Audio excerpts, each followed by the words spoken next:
Good afternoon and welcome. The webinar is now beginning.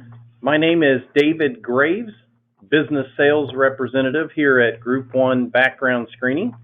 We'd like to thank everybody for joining us today for this ongoing series of webinars that we host for our clients and associates. Today's presentation is titled HR Challenges During a Weird 2022. And it's my privilege to be sitting here at the table with three additional HR experts. Our panel today will include 4 GroupOne HR executives with a combined 100 years of experience, and we're not exaggerating about that at all. Today we have with us Danny Davila, GroupOne's Director of Regulatory and Compliance, also Jan Cavender, our HR Director, and Stephen Dorso, our Director of Compensation and Benefits. And we're so glad that all of you are here today. Thank you so much for being with us. Thank you, Dave. Sure. Appreciate it. Good deal. And before we get going here, let me just say what a thrill it is for me to be here with these longtime experts. And as we discuss this very weird, difficult pandemic that we've come out of. But before we start, just a little bit of history for those that are unfamiliar with GroupOne. We've been around for over 30 years now, created by a board of hospital CEOs back in 1989 as the nation's first healthcare pre-employment screening program. And today, GroupOne provides convenient web-based solutions, automated employment verification, student background checks, drug screenings, post-employment screenings, and HR surveys. And before I get started here, I do want to say that the information and opinions that are expressed are really just for educational purposes only and are based on current practice and industry-related knowledge and business experience. The information provided shall not be construed as legal advice expressed or implied. So just had to get that out of the way. We are experts, but no legal experts at that. All right. Also, just as a reminder, as we get through here, we'll be kind of going around the room and talking to each of the people here and kind of going over some of these topics that we have. But just before we get going, I also want to remind everybody that we will have a question and answer time at the end of the broadcast. So as we're going along and some questions come to your mind, jot those down. You can also send them to us through the chat box there, and we'll pick those up and we'll answer those questions best we can at the end of the broadcast. All right, well, let's talk a little bit about some of the topics that we're going to be going over today. And the first topic that we're going to talk about is back to the office after COVID-19. And then next, we're going to talk about bringing back lost talent after what they call now the Great Resignation. And then thirdly, we'll talk about workforce forecasting and retention strategies, politics in the office and workplace culture, how to balance finances while providing the best benefits for your employees. And then lastly, we'll talk about HR technology. So without further ado, let's just get diving in here. Let's start and, I guess honestly, all of us now can say that we have never in our lifetime experienced what we all come out of with the COVID-19 pandemic, right? Correct. Right. Wow. What an interesting year. And maybe it was more of a weird year, 2020 and 2021. And now we're just kind of turning the corner, hopefully, after we're coming out of COVID-19. But I'd like to ask Jan Cavender just to start off with, GroupOne's HR Director, just a couple of questions. I'd like to ask, how long has GroupOne been working from home? We have been working from home for over 2 years now, and I know most of us never dreamed that working from home could last as long as it did. Yeah, I would totally agree with you in that way. You know, in so many ways, it's completely changed the world, I think, as we know it for all of us, and it's changed the landscape of human resources as well. It's my understanding that all the staff members, if I understand right, all return back to work this week? Yes, they have. On Monday. 1st of June. All right. Did you put any restrictions or anything in place for everyone? Yes, we. What we're doing is we're coming back and working in the office 2 days a week, and then we're still working remotely 3 days a week. And so we've staggered those schedules that everyone is not here at the same time, and their workspaces are promote social distancing. And current employees have also needed to show that they have proof of vaccination. Wow. So what percentage of employees, did you have anybody that refused vaccinations? Well, we didn't demand it, but we had about 2% initially, but through attrition, by the time we actually got here in June, we are 100% fully vaccinated. Nice. And when do you anticipate bringing the full staff back full-time into the office, or are you? Well, we have a phase 2 plan. This is phase 1 for the month of June. Phase 2 is July, and that would bring everyone back in 3 days to the office and 2 working remotely from home. We're just kind of waiting to see how that works. We don't have any current time frame or plan to bring everybody back full-time. All right. Well, have you experienced any difficulty with bringing employees back to the office, or are you finding working remote has become, kind of ingrained in everyone's thinking over the past 2 years? Well, I'm sure that many, if not most, enjoyed working from home, as I certainly did, and would want to continue to work from home. But we think it's important to have the human contact, the collaboration, the working together, and hopefully starting with only 2 days a week, that can help that transition coming back to the office. Yeah, and I'd imagine human nature as it is, it's really hard. We all tend to, as human nature, to resist change. I was thinking of an example of that. It's kind of like when we were kids and we were coming out of summer vacation and having to go back to school. We all dreaded having to go back to school, but once we got back into the routine, it really wasn't as bad as we thought it was going to be. Right. But like any change, communication's always key. Did you find it hard or difficult to communicate with employees while they were working remotely? I wouldn't say it was difficult, but I would say that there was far less communication than I was used to. We were pleasantly surprised at how well the transition went and how the communications did work. The employees seemed to adapt well, and they kept up with their work deadlines. And we, of course, stayed in regular contact, but I do believe that there was not as much communication. Great. I think I can say probably from my own personal experience that there were advantages and then there were disadvantages to working remotely. I'm as a sales representative here at GroupOne, I'm on the phone much of the day already, so whether it's traditional office or mobile working from home, I could do my work in either environment. The advantage was it allowed me to get to work sooner and end later without having to get into traffic. That had its advantages and disadvantages as well, but probably the biggest disadvantage, and I think a lot of our audience will probably nod their head and also realize they probably experienced the same thing, was controlling your dogs or other noises in the background when you were on a Zoom call or while you were doing a sales call or something like that, and you had to worry about your family walking in or things like that, or the dogs just going crazy because the UPS guy was at the door delivering a package. So I don't know if y'all had that same experience, but that was kind of the difficulty. But let me say this, though. I really thought that our staff here at GroupOne did an excellent job of managing the work while we were working mobile.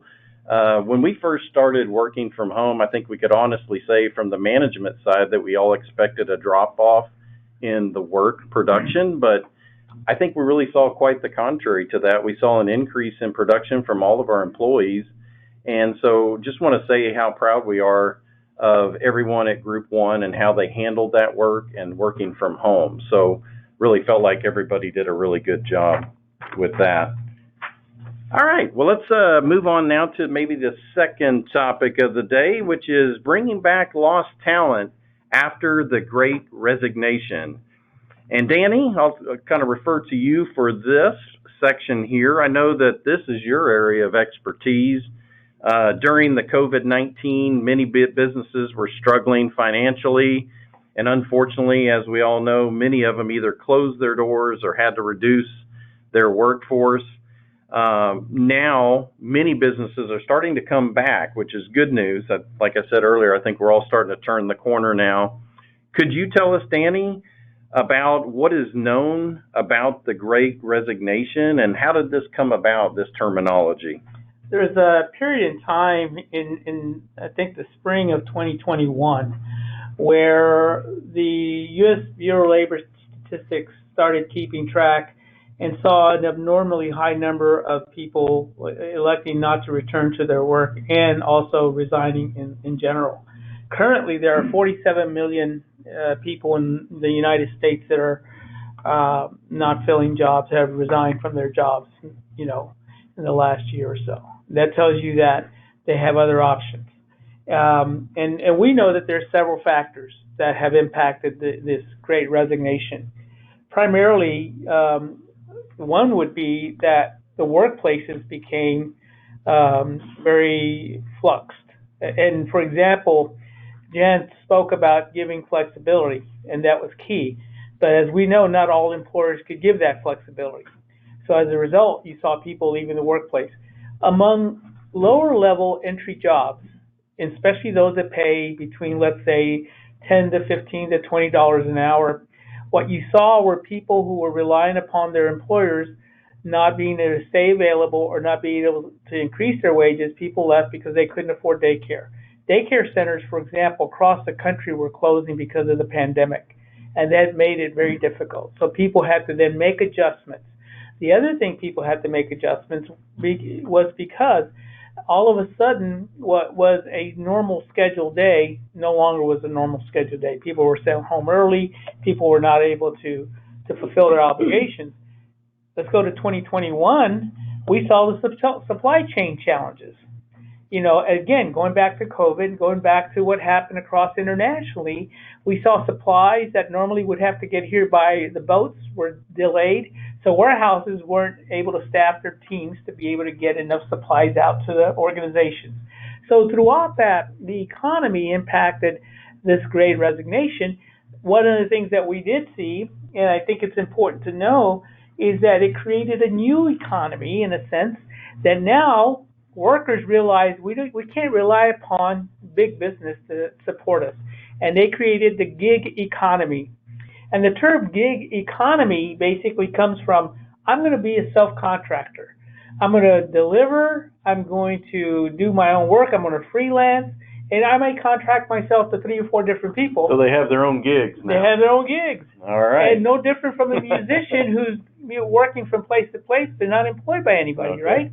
But now you got people driving Uber, maybe going to go sit a pet, maybe they're going to go go type some documents, going to write a proposal for someone. Before you know it, they're making the same amount of money without worrying about not being flexible or anything like that. They do it on their own time. The gig economy is big among younger workers. I went to an event 2 weeks ago where it was college. My daughter graduated from college, so I was speaking to her fellow graduates. I spoke to about 30 people.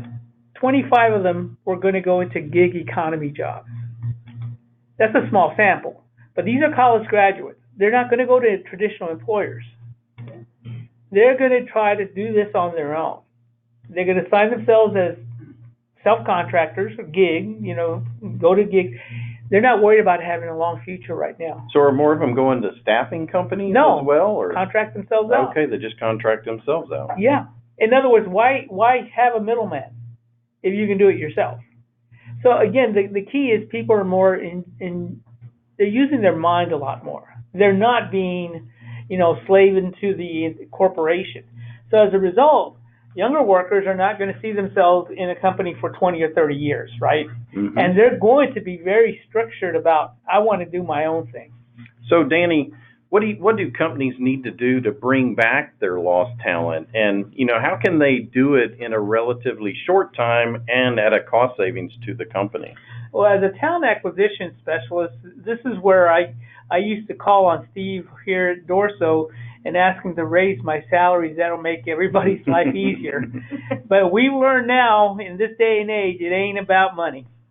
It's not going to be about competing or giving sign-on bonuses or anything like that. The new caveat is flexibility.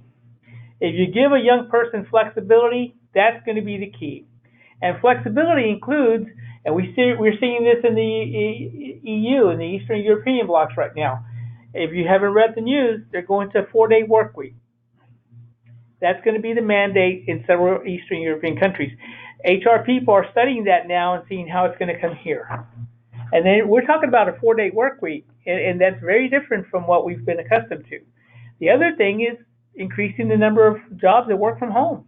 I mean, as Jan spoke, we transitioned to that, and although it's not a permanent, solution for us, it will be for other companies. And I think more and more workers are going to look at the flexibility. And it's not a matter that they work 100% of the time from home, but they're just not obligated to come into the office every day. And I think that's going to be a key thing.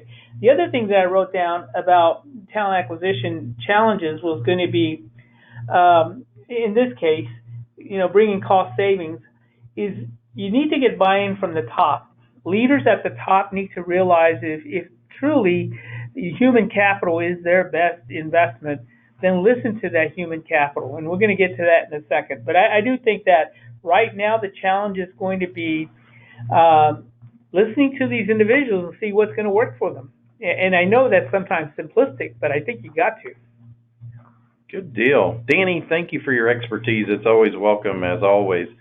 For our third topic, let's move on now and talk about workforce forecasting and retention strategies, kind of the segue into that. The cost of recruitment is high, and it takes quite a bit of time to process new hires. So how do you keep the employees you have? Danny, what are some things human resources can do to make employees want to stay and live out their career in that same company? Well, you make a good point, David, and when you say live out their career, that's going to be the fallacy now.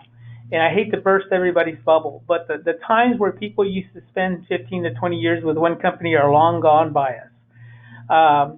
I wrote a blog not too long ago on my LinkedIn, and I specifically said the talents or the attributes of a good employee nowadays are skills, knowledge, ability to be flexible. The one variable that's no longer valued is loyalty.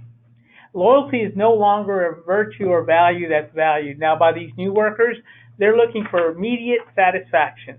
How quickly can I get into the organization? How quickly can I make an impact? And how quickly can I get some kind of experience that's going to catapult me to the next level? And so because of that, I think we have to be very clear and honest with these candidates as we're recruiting them.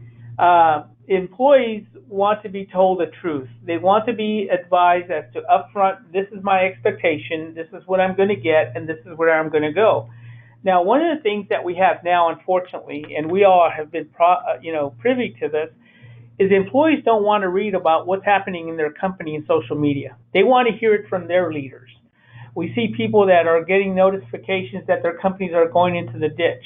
And then you read it on social media and you want to go back and your company saying, oh, everything's okay. Don't worry. Well, guess what? If I'm working at American Airlines, or if I'm working at a company, they just had 800 layoffs, I want to make sure my name's not on there. I mean, it's like anything else. You want to be told. And so younger employees are looking at that and they're saying, I want somebody who's going to tell me the truth. It's always, you think, well, that's simple. I could just be, well, as we know, we can be honest, but it's the people at the level that they want to hear it from. The other thing is, remember, when you're hiring somebody into your workforce today, make that work engaging and make sure that those individuals understand what their mission and obligation is towards the goal of the company. Yeah. One of the things that I believe it's important to know is everybody's got to have an important role in the company, from the person who opens the door and greets you to the person who makes the final decision on everything. But you got to let that individual know where do they fit within that. And what I've seen is the term used by these younger workers coming into the workforce, and what they share with me is they want to have purposeful work. In other words, it has a purpose. What's the purpose behind that? And as leaders and as people out there hopefully listening and participating in this webinar, you have to make that very clear to those individuals. What's their purpose? And give them a realistic preview of their job accountabilities up front. Tell them exactly what's going to happen. Because believe me, if you try to sell somebody on a job, and it's like you tell somebody, oh, you're not going to have any bad days. This is all a great job. It's all going to be, pats on the back. No, it's not. This is what's going to happen. Yeah. And so we got to be realistic because, again, people want to be told the truth. The other thing that I think is important for workforce forecasting is this. We all know this. Most companies nowadays, especially from talent acquisition, people management or people orientation, whatever they call it now, they conduct surveys among the employees, and these employee engagement surveys give feedback. I think Stephen was at a couple places when we went through this, and David, you've been at places, and Jan, you've seen this, where the surveys come back and you got a lot of good data. But what do you do with the data? You put it in a corner and you don't do anything with it. That's the worst thing you can do. Exactly. Not respond back. So what I used to do at my tenure at one of our employers that I worked at is I used that data to then impact our recruitment strategy. In other words, every time they said, this is what we're looking for, we use that and put it into the strategy, as opposed to putting it in a shelf and letting it sit there. Now, if it's about money, you can't do a whole lot, but you can educate people how that money's coming along and what's going on with that. But on the other hand, you've got to be able to use that data that's being collected by your organizations and put it into action. It's no good if you collect it and you ask everybody their opinion and then you don't do anything about it. Absolutely. And I remember going to about 20 meetings a week with hiring managers, asking them how we can be better. And as one of them says, what good is it if I tell you don't use it? So that's why I think it's important. So leaders have to implement the data they collect from these surveys and then put it into action. Now, the last part that I'll leave with, and then because we're going to get to this later, David, we also need to invest in some really good, smart talent assessment and management technology and measuring systems. Because you have to be able to, once you bring people in, it's help grow them. And when you grow them, how do you know that they're reaching their points where they're going to be effective in the organization? The worst thing you do is you invest all this money into talent acquisition, you bring them in, and then you keep them in the same job for 20 years. That's not smart. Not everybody wants to do that. You got to find a new role for them. So that because like you just mentioned a while ago, is that employees want to know that their work is meaningful. At the end of the day, it all matters. Right, and believe me, the success stories that we've seen at the events that we've gone to, and you guys have been there, is that person who starts off as an environmental services worker and becomes a nurse manager. That's always a success story. Uses the reimbursements, the education reimbursements, works part-time, works full-time, gets promoted along the way, and now is a nurse manager. Well, that's usually one or two people in the organization. You want that to be hundreds. And so I think using talent management assessment tools, and we'll get to that in a second, are good for that and help you with your workforce projections. Thank you, Danny. And I'll say that anything that a company can do besides, of course, increasing salary. Everybody loves to have salary increased, but anything you can do such as increasing benefits, providing recognition and rewards wherever you can, improving the work environment, providing flexible schedules, all these kind of things are all important, so very important in creating incentive and a positive team culture, which is in the end what retains good talent. The happier you make your employees, it goes a long way in making them want to stay for the duration of their career. All right. Let's go on now to the fourth topic, which is politics in the office and workplace culture. And talk about a touchy subject, especially over the last few years predating the pandemic. We all heard, of course, you never want to talk about religion or politics in the office or during family holiday dinners for that matter, right? But that's easier said than done, right? Right. Especially in an election year where many of the employees favor maybe one presidential candidate over the other, and other hot topics that are out there in the news that we see every day.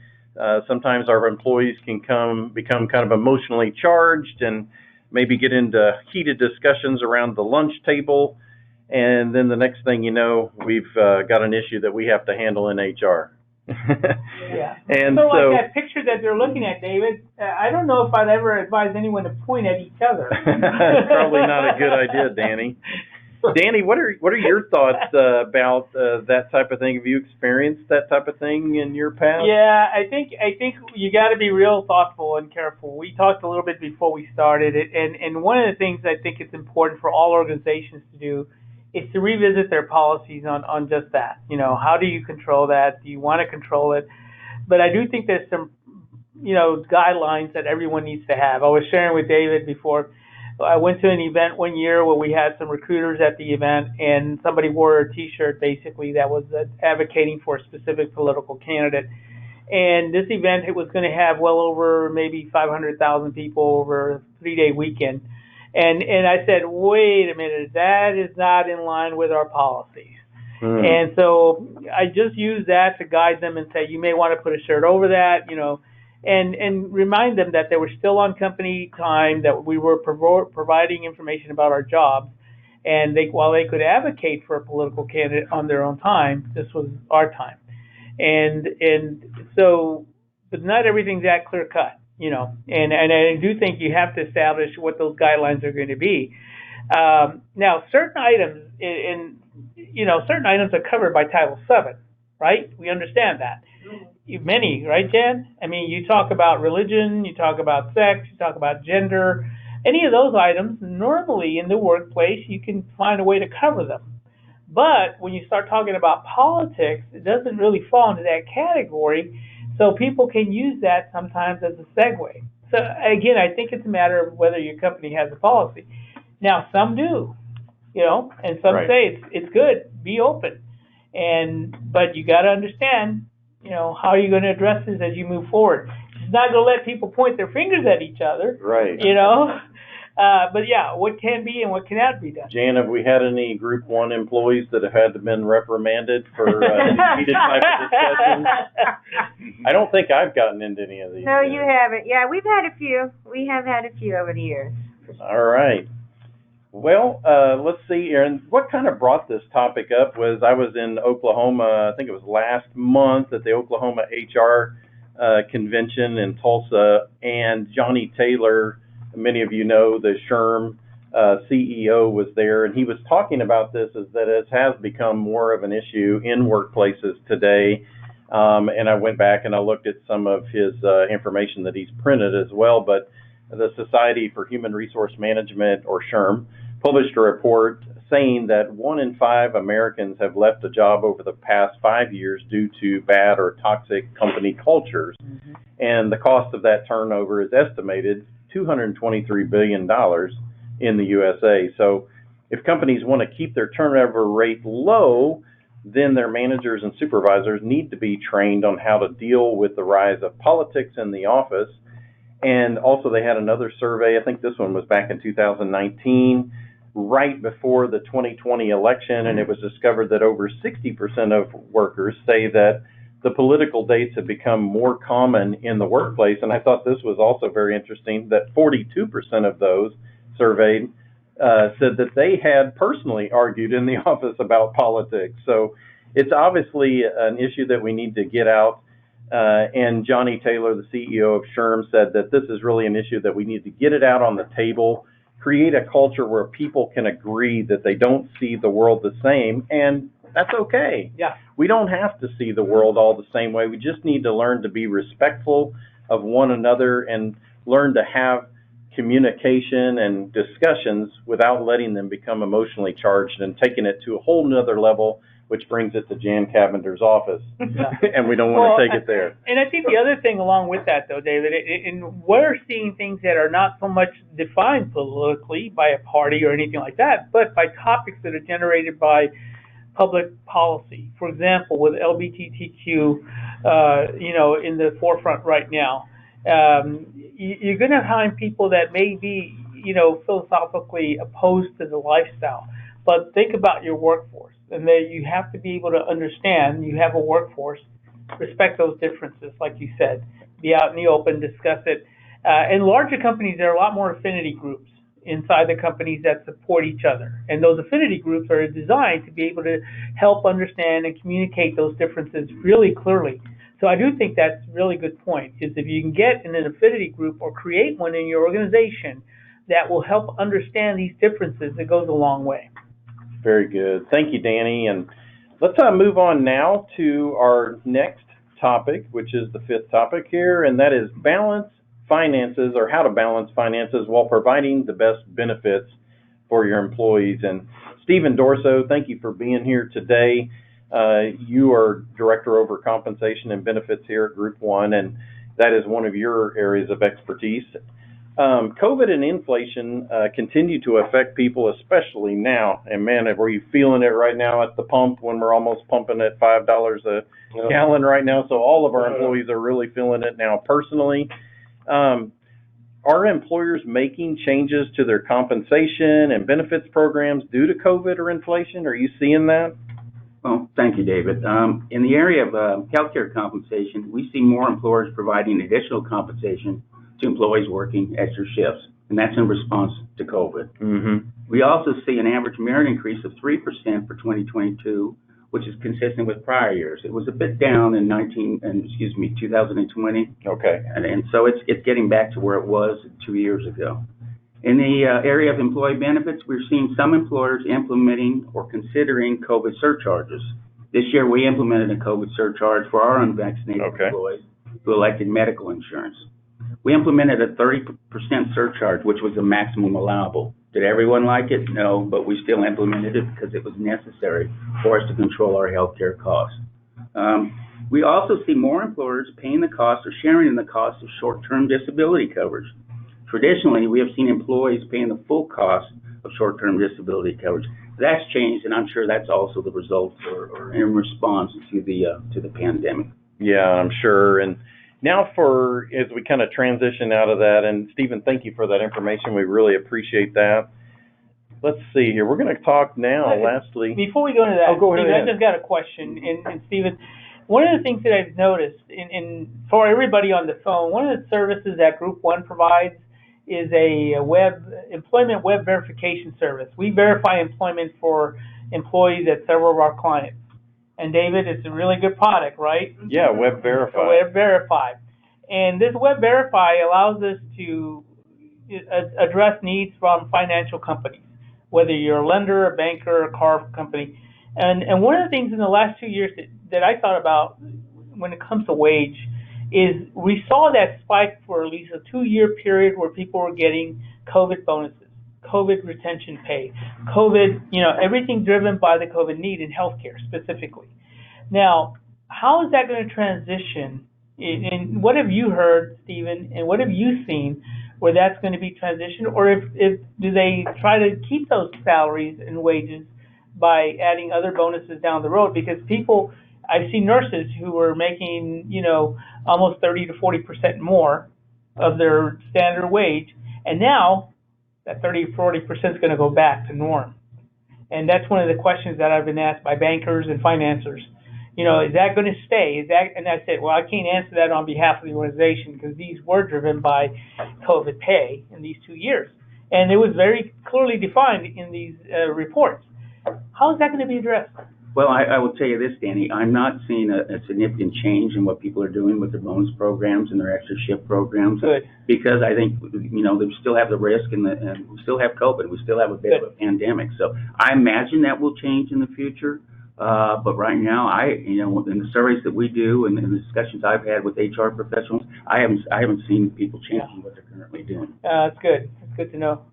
Yeah, and what about like 401k? Do you see employees contributing less or more, or continue about the same? That's an interesting question. Actually, I see employees contributing more, and you think it would go the other way. Yeah, that are happening, but I think employees are looking to their future and where they're going to be in their future with everything that's happening. So they want. And if you have a good 401k program, then people are going to contribute, and that's a way to make, quite frankly, easy money. Well, hey, that does bring up a change, and I'd be curious to find out from our participants down the road, especially if they have a newer workforce, because newer workforce they're electing maybe not to participate and put their money in cryptocurrency and use unconventional methods, right? Oh, very interesting. And to do that, it's like, are you sure? Here you have a traditional, system, right? The retirement plan that can probably give you your standard return on investment that's going to be consistent and maybe even increase as you go along with the right investors. But you're going to take a chance on this, right? And I do think we got to be aware of that. Yeah, well, and I will say one more thing to the issue of the 401k. You're seeing more and more employers doing automatic enrollment. And and what people find is that if you have automatic enrollment, you enroll someone, people generally stay in the plan. That's good. So it's an interesting phenomenon. Yeah, cool. And I'm sure that anything that you can do as an employer match to your employees and things like that, any incentives that you can give them, obviously makes them to be those employees that want to stay longer. Exactly. Hopefully stay there for their entire career. Great discussion, everybody. That was really good. Thank you for those points. And let's see here. We're going to move on now to our last and final topic, which is HR technology. And many HR teams are looking to reduce their hiring times by streamlining their hiring processes using new technologies like applicant tracking systems, ATS, often called. And other teams are looking to see what they can do to help with their evaluation and their review process. And there's even applicant tracking systems. One that comes to mind is Workday, that also handles the evaluation and review process, but it also is an applicant tracking system. And a lot of HR departments are looking at what can we do to streamline those processes, and what are some of the best products out there to streamline some of those HR processes, and then how can you determine which technology is best for your HR team? Anybody have thoughts on that, Danny? Yeah, I've been fortunate and lucky to actually be involved with well over about 30 different HRIS implementations. And I can tell you from the very beginning that because of our number of years of experience, we were around when paper was used, so maybe it was a lot simpler back then, right? Definitely. Yeah. But now, what started out with simple applicant tracking systems, right, now have evolved into these monster HRIS systems, right? Nowadays, you have systems that can address job descriptions, tie them into compensation and wage analysis content, to developing the workforce. It has a component for that. Talent acquisition, definitely been involved in developing sourcing technology through various sources like LinkedIn and Salesforce and people like that, to find people, and then you have to test them once you get there. And so you have companies that do testing, right? Testing analysis. That includes both skills testing as well as behavior analysis to determine, are they a fit? Are they a cultural fit? If you're going to go out and spend this money to bring people in, you want to make sure they're a fit, right? The other thing we've done is advance our background reporting process. We have now here at GroupOne a background reporting process that includes drug testing, includes I-9 integration, all of this in one-stop shop. And Dave likes to use that term, and I like it too, because I do think that's a possibility. But not only that, now you have onboarding systems that you can do everything. And this was great. I had this in my last role, and the organization had put a lot of money into this product, actually managed by ADP at the time.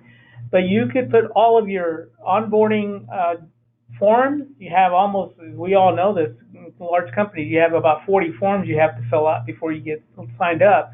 But all the forms, all the training, all the actual orientation materials, as well as your I-9s, your W-4s, and all that, all into one system where you clock in from home and you do it all at one time, as opposed to doing 4 or 5 different systems.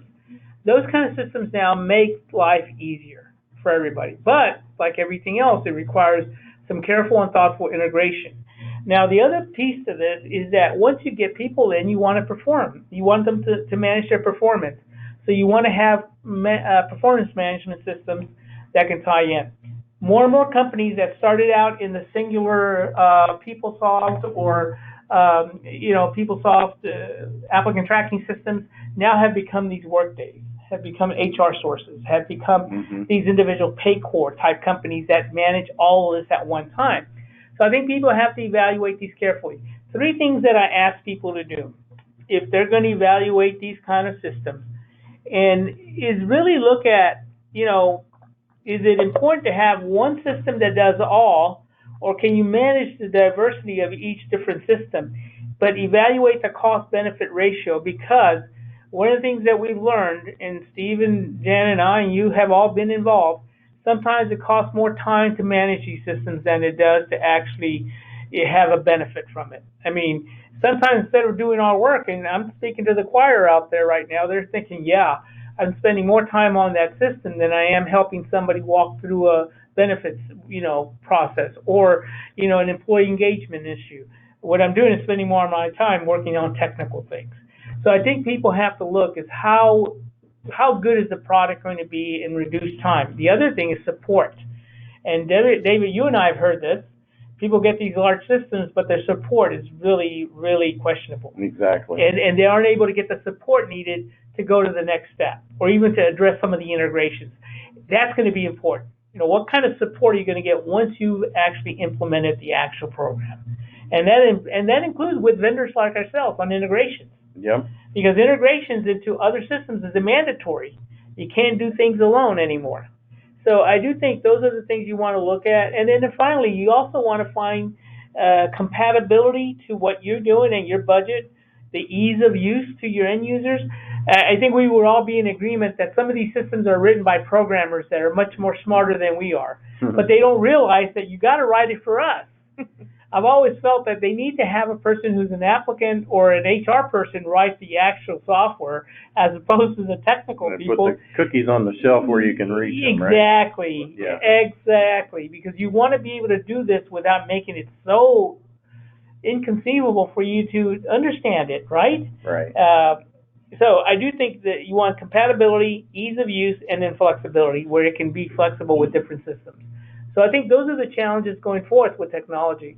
And now that it's all web-based, you don't need to have 2 floors of a wing of a company to store all your hardware, right? It used to be, we had that several years ago, right, Jan, where we have to store all the hard drives and everything, and you have a wing where you have that. Now it's all on the cloud. So you do have flexibility there as well. Very good. Great discussion from everybody. And let me say that as we're winding our time down here now, we appreciate everybody being here today. Great information, very informative, of course. And for all of our viewers, as you can see up here on the slide, you can see our mug shots up there. Here's our contact information. Should you have any questions for us outside the meeting, don't hesitate to contact us. And now we actually have a little bit of time here left over for some questions. So, and if you do have some questions, then go ahead and feel free to type those in now, and we'll go ahead and try to answer those. But for now, our time's up, but we're going to answer these questions.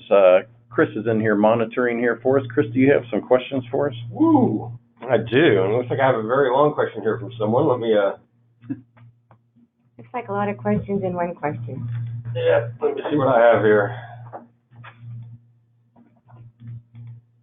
Oh. Well, let me see here. Okay, why during the Great Resignation are people not wanting to return to work? Can someone answer that? Yeah, that's a great question. Why are people not wanting to return to work? Anybody have some thoughts on that? I think opportunity. Okay. I think they're finding opportunities elsewhere. I do think that's created the that keyhole now for a lot of people to say, well, if I can find other options, here's my reason why not to go back here. And it may not be the actual option of going to work. It may be that employer. So that's the other thing to consider. Yeah, and I think a lot of people are finding other avenues, kind of like what your point was earlier, is that people aren't going back to work the same way that they used to. They're self-employing themselves in many instances, and they're going to staffing companies. Right. And the days of, like what I think you were saying earlier, that people aren't working the same place for 20 years like they used to in the same career. And I think COVID kind of forced us into that kind of thinking. Right. And so, yeah, it's just a little bit different than what it used to be. No, I do think so. Okay, we got another question here. Should you provide your work staff specific guidelines for monitoring the staff and coworkers for COVID symptoms creeping up or for preventing a sudden outbreak among the staff? Well, we don't have guidelines necessarily. Well, we do have guidelines, not policy. When we first, 2 years ago, we spent a lot of money and time ordering supplies such as thermometers, I know you brought some gloves, sanitizer down to us. sanitizer. Yeah. Hand sanitizer. We just bought all this stuff and it sat in my office for 2 years.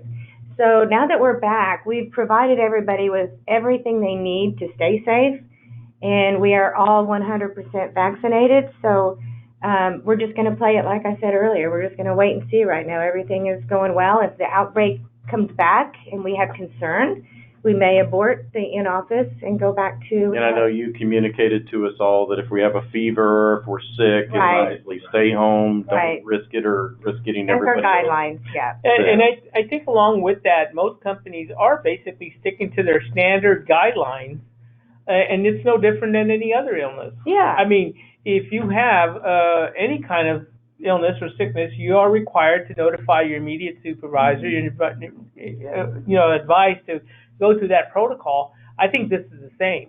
And you just got to be able to handle it consistently among everyone. That's all. Right. I don't think it's anything unusual from that. Here's a good question. Have any of you experienced heated discussions on politics in your workplace? Has that ever happened before? That's a great question. I've had heated discussions prior to becoming the salesperson here at GroupOne. I was 20 years as HR generalist at different industries, and we had many heated discussions. I can't remember them being as heated as maybe might have been experienced in this recent presidential election and whatnot, as probably some of the office water cooler talk has been. But I think that, and Danny and I were kind of talking about this earlier, is that it really always comes down to just learning to have respect for one another and realizing, kind of like what Johnny Taylor also said, is that, we all have differences, but that's okay. And how to teach your employees, that it is okay, to have those differences and learning how to be respectful. I don't know, has anybody else had that experience as the political heated debates?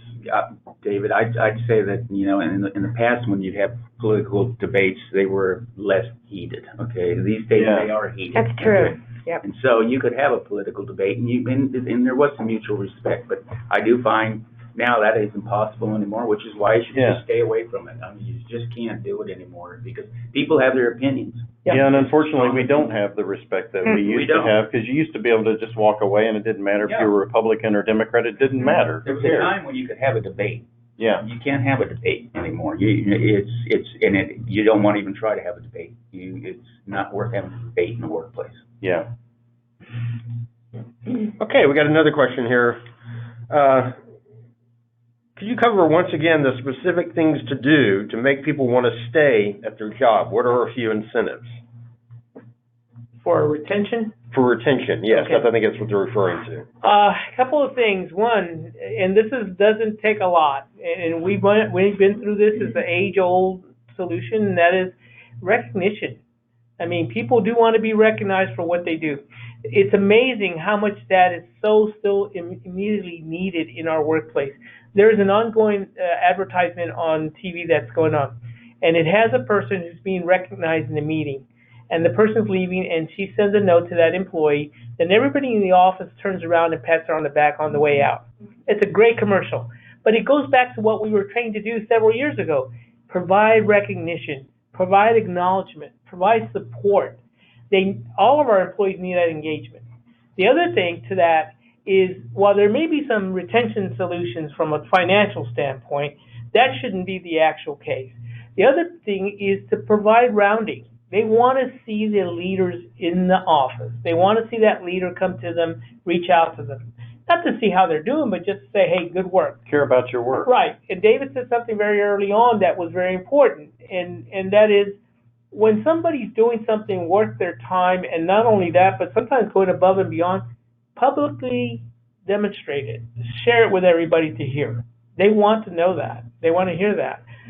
The other that I saw that's important nowadays, and then in addition to the benefits, like, for example, continuing education, growth, professional growth, are in some cases people are asking for, and we've seen this several years ago, a time where they could go out and explore different options about their career and get away from the job and then come back. Hiatuses. And some companies are doing that. Okay, you go ahead and you do your Peace Corps for a year and then come back and give us another 5 years. So I think being creative in how you keep and retain these employees is important. Now, Chris, one of the things, the other thing is it never hurts that you can do some things on the spur of the moment that won't hurt. We do that here. Whenever we get these little credit cards that give us a chance to go buy something at Kroger or something like that, it's great. I mean, no matter what it is, nowadays, every little bit helps, and it doesn't have to be a lot. Just the acknowledgement is significant. I love that card. A $50 gas card right now would go a long way, right? But think about this. You're at home, you've been working, and you get an envelope from your employer, and it's a thank you card, and it has a gift card in there. Yeah. Pretty cool. Very good. I don't care what significance of the amount is, it's just the actual gesture. It's a thought. So I think for people out there, just use that as a method. Do something randomly. It doesn't have to be planned. And just to continue on with that, Danny, and when you were in the role, and you've changed roles now as our compliance director, but you were also the executive director previously before that. And downstairs, when we were in that office, you used to throw little luncheons, chili cook-offs, and just some fun little things like that. To get engagement. And it was engagement, but it just made everybody feel like we were a team and that we were all part of a mission together. And it kind of came back to what you talked about, meaningful work. We want to all feel like we all have purposeful, meaningful work, but we also want to feel like we're connected. And that's why I'm glad, actually, that we're back now in the office, because I also feel like we're more connected. I think that you guys talked about that earlier before this call, is that, you know, we wanted to feel that human connection a little more, and that's the reason we wanted to get back to the office safely prior to COVID, but we also wanted to feel like we had that human contact and something, you know, it's great that we can work mobily, that we can be productive and all of that, but it's also great that we're all team and we get to see each other each day and all of that. But thank you. Do we have any more questions? I think that's all the questions for today. All right. Well, thank you very, very much, everyone, for being here today. Let's see here. Do I got any more final thoughts we need to say here? I think it's been a great webinar. I feel like all the conversation was really good. I thank you all for contributing everything that you contributed. And until next time, I don't know if we have a schedule, Chris, when the next one's coming up. Well, we do have a question here, is how do I get proof of attendance? I'm going to have a certificate made up so that you can obtain proof of attendance, and I will send that out to the people who registered. Awesome. Well, thank you very much, and until next time, stay posted, and we'll let you know when we'll have another one of these webinars. Thank you all for the questions that you gave today, and if you have any more questions, our contact information is still up on the screen. Feel free to reach out to us and send us an email. Thanks so much. Thank you. Thank you. Thank you, guys. Thanks. Have a good day.